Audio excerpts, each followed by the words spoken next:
உங்கள் news YouTube channel சார்பாக அனைவருக்கும் வணக்கம்.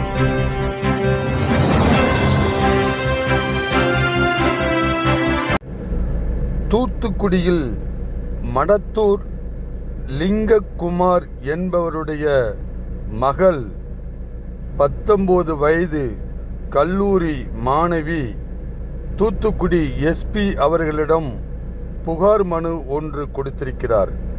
அதில் தனது தந்தைக்கு சொந்தமான வீட்டை நிலத்தை சிலர் இடித்து விட்டார்கள் என்று கூறியிருக்கிறார். இடித்த நபர்கள் தமிழக வெற்றி கழகத்தினுடைய தூத்துக்குடி வழக்கறிஞர் என்பதையும் தெரிவித்திருக்கிறார். கல்லூரி மாணவியும் அவர் தம்பி 3 பேரும் தூத்துக்குடி கல்லூரி மருத்துவமனையில் சிகிச்சைக்காக அட்மிட் செய்யப்பட்டிருக்கிறார்கள். அவர் தந்தை நமது யூத்துக்கு அளித்த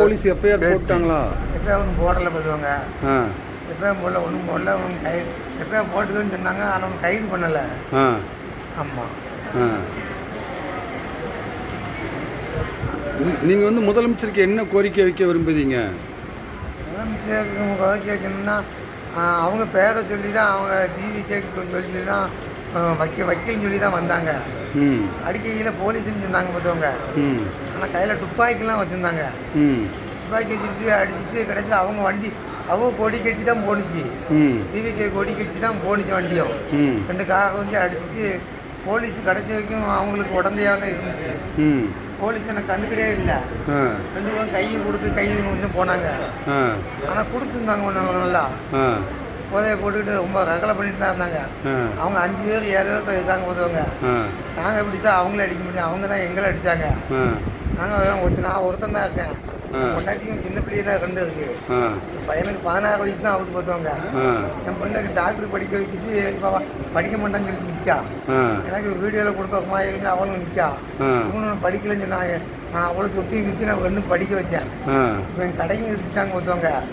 என் சொத்தெல்லாம் பிடுங்குங்க இதே நோக்கத்தெல்லாம் அலையுதாங்க. ஒன்று அந்த கொடியை கட்டிட்டு தான் வராங்க பார்த்தவங்க. இவங்கெல்லாம் ரெகுலர்லாம் இல்லை பார்த்தவங்க. இவங்க கலாம வேண்டியது அந்த கட்சி கொடியை கட்டிட்டு தான் அலையுதாங்க பார்த்தவங்க. அதனால என்ன தீர்வோ அது கரெக்டான தீர்வு எடுத்தால் நல்லாயிருக்கும். இல்லைன்னா இதுவே இப்படி சொல்லி எல்லா பேரும் கட்டி போய் பார்த்தவங்க. ஆட்சிக்கு கலக்கம் வர்றது முன்னாடி கைது பண்ணுறது நல்லது பார்த்தவங்க. நான் இப்போ வந்து இன்னைக்கு நான் எஸ்பியோட பெட்டிஷன் கொடுக்கணும் தான் வந்தேன். ஆனால் இடுப்பு ரொம்ப மோசமான நிலைமையில இருக்கிற என்னால் நடக்க முடியல, வைக்க முடியல. இதெல்லாம் நான் கொடுக்கலாம்னு நினச்சேன். இல்லைன்னா நான் மோசமான முடிவு தான் அவங்களும் எடுக்காங்க.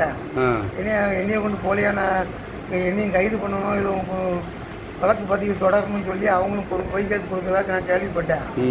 அதை அந்த அரசாங்கம் தான் என்ன நேர்மையான வழி அது கூட எடுத்தால் கூட நீ போதும். ஆமாம். ஆனால் முதலமைச்சர் இதுக்கு சரியான தீர்வு எடுப்பார் நாங்கள் நம்பிக்கையோடு தான் இருக்கோம்.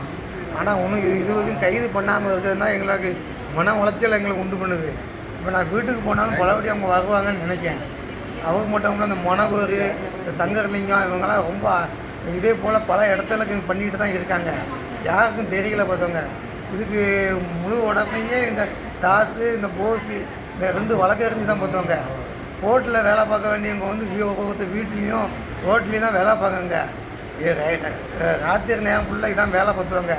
இனி 10 நாளாகவே தொடர்ச்சி வேலை பார்த்தாங்க. எதிர் மனுதாரரும் இன்று எஸ்பியிடம் மனு கொடுத்ததாக தெரிய வருகிறது. வந்ததாக நான் கேள்விப்பட்டேன். புகாரில் உள்ளவர் எப்படி மனு கொடுப்பார்?